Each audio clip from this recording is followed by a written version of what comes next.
ਇੱਕ ਸਾਧੂ ਤੇ ਉਸਦਾ ਚੇਲਾ ਇੱਕ ਜੰਗਲ ਵਿੱਚ ਇੱਕ ਝੌਂਪੜੀ ਵਿੱਚ ਰਹਿੰਦੇ ਸੀ। ਸਾਧੂ ਬੁੱਢਾ ਹੋ ਚੁੱਕਿਆ ਸੀ ਤੇ ਉਸਦਾ ਚੇਲਾ ਇੱਕ ਨੌਜਵਾਨ ਗੱਭਰੂ ਸੀ। ਸਾਧੂ ਜਦੋਂ ਧਿਆਨ ਲਗਾਉਂਦਾ ਤਾਂ 2-2 ਦਿਨ ਤੱਕ ਧਿਆਨ ਵਿੱਚ ਹੀ ਬੈਠਾ ਰਹਿੰਦਾ। ਉਹ ਸਾਧੂ ਕੋਲ ਇੱਕ ਅਨੋਖੀ ਸ਼ਕਤੀ ਸੀ ਜਿਸ ਨਾਲ ਉਹ ਧਿਆਨ ਕਰਦੇ ਕਰਦੇ ਭਵਿੱਖ ਨੂੰ ਵੀ ਦੇਖ ਸਕਦਾ ਸੀ। ਇੱਕ ਦਿਨ ਜਦੋਂ ਉਹ ਧਿਆਨ ਕਰ ਰਿਹਾ ਸੀ ਤਾਂ ਉਹ ਕੀ ਦੇਖਦਾ ਹੈ ਕਿ 7 ਦਿਨਾਂ ਬਾਅਦ ਉਸਦੇ ਚੇਲੇ ਦੀ ਮੌਤ ਹੋਣ ਵਾਲੀ ਹੈ। ਉਸਨੇ ਆਪਣੇ ਚੇਲੇ ਨੂੰ ਆਪਣੇ ਕੋਲ ਬੁਲਾਇਆ ਤੇ ਕਿਹਾ, ਮੇਰੇ ਵੱਲੋਂ ਤੈਨੂੰ 7 ਦਿਨਾਂ ਦੀ ਛੁੱਟੀ ਹੈ। ਜੇਕਰ ਤੂੰ ਚਾਹੁੰਦਾ ਹੈ ਤਾਂ ਆਪਣੇ ਘਰ ਜਾ ਕੇ ਆ ਸਕਦਾ ਹੈ। ਉਹ ਚੇਲਾ ਖੁਸ਼ ਹੋ ਗਿਆ ਤੇ ਆਪਣੇ ਗੁਰੂ ਨੂੰ ਪੁੱਛਿਆ ਕਿ ਤੁਸੀਂ ਸੱਚ ਕਹਿ ਰਹੇ ਹੋ ਗੁਰੂ ਜੀ? ਤਾਂ ਗੁਰੂ ਨੇ ਹਾਂ ਵਿੱਚ ਸਿਰ ਹਿਲਾ ਦਿੱਤਾ। ਉਹ ਅੱਗਿਓਂ ਖੁਸ਼ ਹੋ ਕੇ ਬੋਲਿਆ, ਮੇਰਾ ਮਨ ਵੀ ਕਾਫੀ ਦਿਨਾਂ ਤੋਂ ਆਪਣੇ ਪਰਿਵਾਰ ਨੂੰ ਮਿਲਣ ਲਈ ਤਰਸ ਰਿਹਾ ਸੀ।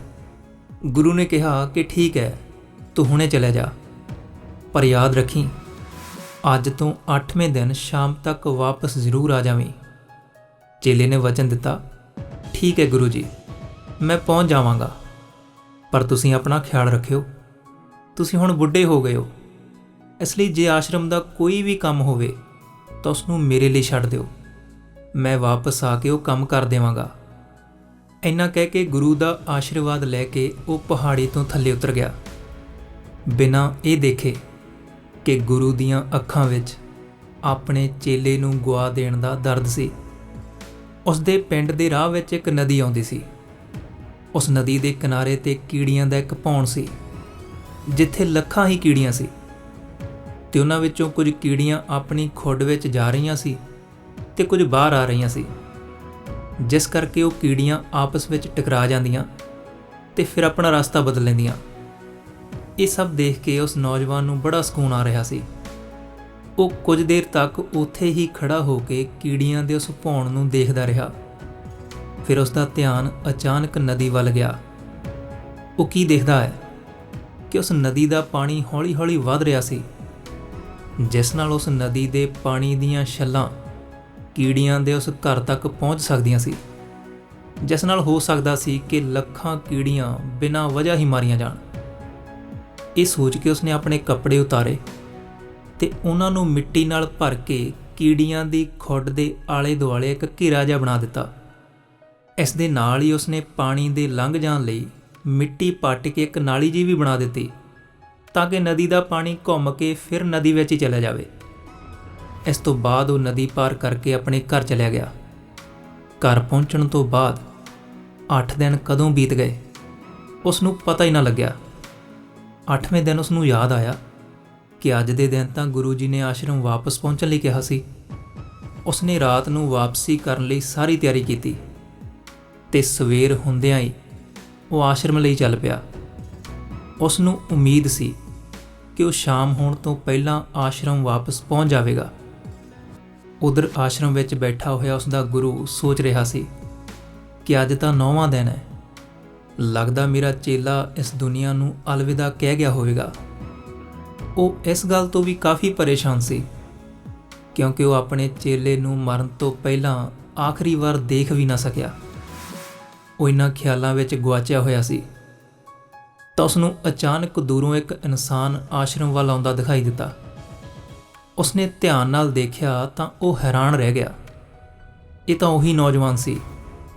ਗੁਰੂ ਨੇ ਦੌੜ ਕੇ ਉਸ ਨੂੰ ਆਪਣੇ ਗਲ ਨਾਲ ਲਗਾ ਲਿਆ, ਪਰ ਉਹ ਇਸ ਗੱਲ ਤੋਂ ਵੀ ਹੈਰਾਨ ਸੀ ਕਿ ਉਹ ਨੌਜਵਾਨ ਅੱਜ ਵੀ ਜਿਉਂਦਾ ਕਿਵੇਂ ਹੋ ਸਕਦਾ ਹੈ। ਗੁਰੂ ਨੇ ਉਸ ਨੂੰ ਕਿਹਾ ਕਿ ਇੱਥੋਂ ਜਾਣ ਤੋਂ ਬਾਅਦ ਤੂੰ ਜੋ ਕੁਝ ਵੀ ਕੀਤਾ ਮੈਨੂੰ ਸਭ ਕੁਝ ਦੱਸ ਦੇ। ਤਾਂ ਉਸ ਨੌਜਵਾਨ ਨੇ ਗੁਰੂ ਨੂੰ ਆਪਣੀ ਉਹ ਕੀੜੀਆਂ ਵਾਲੀ ਸਾਰੀ ਕਹਾਣੀ ਦੱਸੀ। ਤਾਂ ਗੁਰੂ ਨੂੰ ਇਹ ਸਮਝਦੇ ਹੋਏ ਦੇਰ ਨਹੀਂ ਲੱਗੀ ਕਿ ਉਸ ਨੂੰ ਲੱਖਾਂ ਕੀੜੀਆਂ ਦੀ ਜਾਨ ਬਚਾਉਣ ਦੇ ਬਦਲੇ ਇੱਕ ਲੰਬਾ ਤੇ ਖੁਸ਼ਹਾਲ ਜੀਵਨ ਦਾਨ ਮਿਲਿਆ ਹੈ। ਉਸ ਦੀ ਇਹ ਗੱਲ ਸੁਣ ਕੇ ਗੁਰੂ ਦੇ ਮੂੰਹ ਵਿੱਚੋਂ ਆਪ ਮੁਹਾਰੇ ਹੀ ਨਿਕਲ ਗਿਆ ਕਿ ਕਰਮ ਬੜੀ ਵੱਡੀ ਚੀਜ਼ ਹੈ। ਉਸ ਨੌਜਵਾਨ ਨੂੰ ਇਸ ਗੱਲ ਦੀ ਕੋਈ ਸਮਝ ਨਹੀਂ ਲੱਗੀ ਤੇ ਉਹ ਚੁੱਪਚਾਪ ਆਸ਼ਰਮ ਦੇ ਕੰਮ ਕਰਨ ਲੱਗ ਗਿਆ। ਜੇਕਰ ਅਸੀਂ ਵੀ ਆਪਣੀ ਜ਼ਿੰਦਗੀ ਵੱਲ ਨਿਗਾਹ ਮਾਰੀਏ ਤਾਂ ਇਸ ਨੂੰ ਖੁਸ਼ੀ-ਖੁਸ਼ੀ ਜਿਉਣ ਦਾ ਸੌਖਾ ਤਰੀਕਾ ਹੈ ਚੰਗੇ ਕੰਮ ਕਰਦੇ ਰਹਿਣਾ। ਇਸ ਕਹਾਣੀ ਦੀ ਤਰ੍ਹਾਂ ਇਹ ਤਾਂ ਜ਼ਰੂਰੀ ਨਹੀਂ ਕਿ ਸਾਡੇ ਕੀਤੇ ਹੋਏ ਚੰਗੇ ਕੰਮ ਸਾਡੀ ਉਮਰ ਹੀ ਵਧਾਉਣਗੇ, ਪਰ ਇਸ ਗੱਲ ਦੀ ਜ਼ਰੂਰ ਗਰੰਟੀ ਹੈ ਕਿ ਸਾਡੇ ਕੀਤੇ ਹੋਏ ਚੰਗੇ ਕੰਮ ਸਾਡੇ ਜੀਵਨ ਵਿੱਚ ਆਉਣ ਵਾਲੇ ਦੁੱਖਾਂ ਤੇ ਪਰੇਸ਼ਾਨੀਆਂ ਨੂੰ ਘੱਟ ਜ਼ਰੂਰ ਕਰ ਦੇਣਗੇ। ਕਰਮਾਂ ਦਾ ਇੱਕ ਸੌਖਾ ਜਿਹਾ ਸਿਧਾਂਤ ਹੈ, ਅਸੀਂ ਜੋ ਵੀ ਕਰਦੇ ਹਾਂ ਉਹ ਕਈ ਗੁਣਾ ਹੋ ਕੇ ਸਾਡੇ ਕੋਲ ਵਾਪਸ ਜ਼ਰੂਰ ਆਉਂਦਾ ਹੈ। ਫਿਰ ਉਹ ਕਰਮ ਭਾਵੇਂ ਚੰਗੇ ਹੋਣ ਭਾਵੇਂ ਬੁਰੇ, ਦੋਨੋਂ ਹੀ ਕਈ ਗੁਣਾ ਵੱਧ ਕੇ ਵਾਪਸ ਆਉਂਦੇ ਨੇ। ਚੰਗੇ ਕਰਮ ਕਰਨ ਲਈ ਇਹ ਬਿਲਕੁਲ ਜ਼ਰੂਰੀ ਨਹੀਂ ਕਿ ਸਾਡੇ ਕੋਲ ਬਹੁਤ ਸਾਰਾ ਪੈਸਾ ਹੋਵੇ, ਤੇ ਨਾ ਹੀ ਕਿਸੇ ਦੀ ਜਾਨ ਬਚਾਉਣਾ ਹੀ ਇੱਕ ਚੰਗਾ ਕਰਮ ਖਵਾਉਂਦਾ ਹੈ। ਕਿਸੇ ਲੋੜਵੰਦ ਦੀ ਇੱਕ ਨਿੱਕੀ ਜਿਹੀ ਸਹਾਇਤਾ ਕਰਨਾ ਵੀ ਇੱਕ ਵਧੀਆ ਕਰਮ ਹੈ। ਕਿਸੇ ਰੋਂਦੇ ਨੂੰ ਹਸਾਉਣਾ ਵੀ ਇੱਕ ਚੰਗਾ ਕਰਮ ਹੈ। ਕਿਸੇ ਹਾਰੇ ਹੋਏ ਇਨਸਾਨ ਵਿੱਚ ਉਤਸ਼ਾਹ ਭਰਨਾ ਵੀ ਚੰਗਾ ਕਰਮ ਹੈ। ਕੁੱਲ ਮਿਲਾ ਕੇ ਅਸੀਂ ਕਿਸੇ ਦੇ ਵੀ ਦੁੱਖ ਨੂੰ ਕਿਸੇ ਵੀ ਤਰੀਕੇ ਨਾਲ ਘੱਟ ਕਰ ਸਕੀਏ ਤਾਂ ਉਹ ਇੱਕ ਚੰਗਾ ਕਰਮ ਹੈ।